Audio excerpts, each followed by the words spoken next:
To start printing, first insert the SD card in the slot located in the right side of the machine. Then select the file you wish to print. Please note that depending on which materials you are printing, applying some glue beforehand might help the first layer to stick better to the build plate. Wait for the bed and chamber heat to reach the desired temperature. The printing then starts.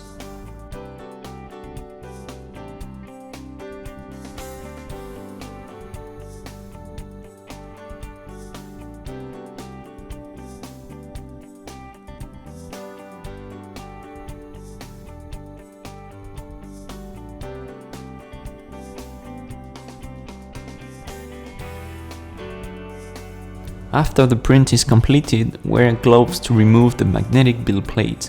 Then use any suitable tool to remove the piece from the plate. The printing process is completed.